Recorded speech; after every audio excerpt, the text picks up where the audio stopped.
What's up guys, it's MTG of MTG Reviews and I'm back with another premium quality car review. On today's video we're gonna be taking a look at the people's car, the new age Beetle, and one of the best selling cars in South Africa, the VW Polo. Before we get into the video, can you quickly hit the subscribe button? I can count it down for you. 3, 2, 1. Danko. Now let's give VW a round of applause because when it comes to exterior design lately, they never miss. The VW Polo is one of the cars where they really outdo themselves, and this particular one is the 2019 Highline model with the R-Line treatment, which will cost you an extra 21,000. This is basically the highest you can go on a Polo before you get to the GTI. Though the model naming has changed on the new facelifted model, this is what you really got back in 2019 and I think back in 2020 as well. Now what I really like the most about this car is the exterior look. I really like the simple design. It's simple yet quite interesting. This generation of a Polo was unveiled back in 2017 and launched in 2017. I think it still looks good till this day, especially the R-Line model. I've heard some VW fanboys calling this the Polo 8, Polo 8 this, Polo 8 that. But in reality, this is the 6th generation Polo, making it a Polo 6. If you want to argue about that, then I don't know, you're on your own about that. And while you digest that, let me run you through the exterior design. On this particular car, we have the alluring looking full LED headlights with the C-shaped daytime running light. The bumper is aggressive looking with some black cladding exclusive to the R-Line spec.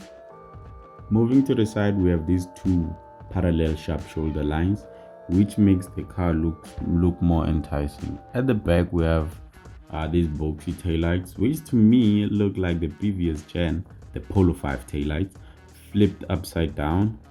And actually, I mean, take a look at this photo. I just flipped the taillight in Photoshop and look at it. To me, it looks like the Polo 6. You see it, or is it just me? Is it just me thinking my things? At the top, we have the more pronounced spoiler on the R-Line, unlike on the lesser model. To differentiate between the I-Line and the other models, on the Highline you will see a red eye on the TSI badge, and the brakes are disc brakes at the back, not drum brakes.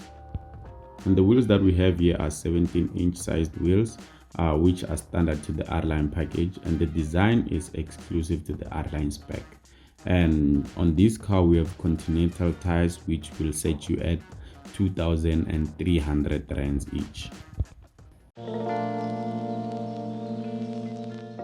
Moving swiftly into the interior, we have this multifunctional steering wheel with the cruise control settings. And on your right, you have a headlight switch, light switch controls, which when you pull that switch, you can turn on manually the cornering lights.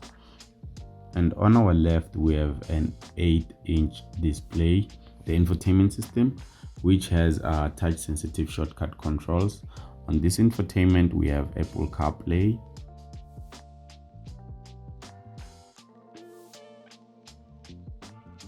and Android Auto.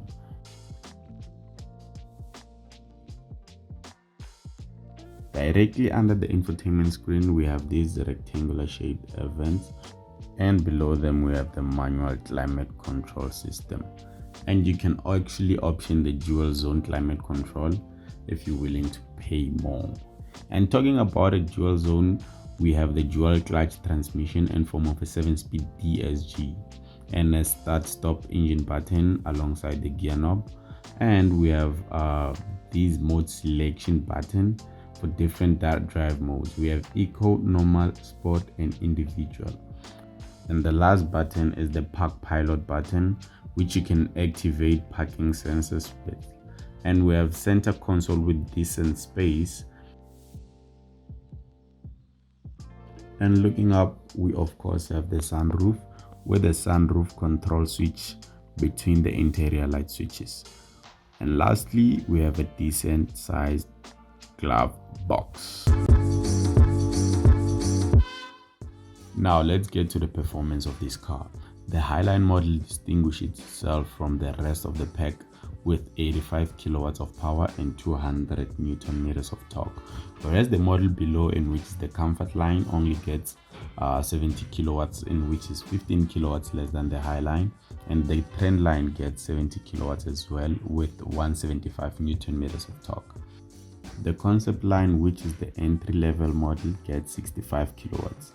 The Highline dashes from 0 to 100 kilometers per hour in 9.5 seconds, and the Comfort line takes 10.8 seconds. Though their acceleration won't break any records, their fuel efficiency is commendable, rated at 4.8 liters per 100 kilometers. This is possible through their tiny 1.83 cylinder turbocharged engine that packs quite a punch for its size and capacity. Let's get to the pros and cons of owning this car. Let's start with the negative first. Firstly, this is a compact hatchback, so it's a really small car. It's not really that huge, so it compromises rear leg room of the rear passengers. And another thing is the boot capacity. It's small at 351 liters, but then it's bigger than its competitor, the Ford Fiesta, which has 292 liters. And another thing is the engine. The engine is quite revy, if ever that's a word, when accelerating, and like especially when you in sport mode, like it's quite loud. So yeah, it's a 3-liter cylinder. It's a 3-cylinder 1-liter engine, so that's what you get for that. And the positives, I mean, if you reside in South Africa, for sure, you know, I mean, getting girls with the VW Polo is just one of the easiest things. So that's the first positive. And secondly, it doesn't break the bank when it comes to fuel efficiency.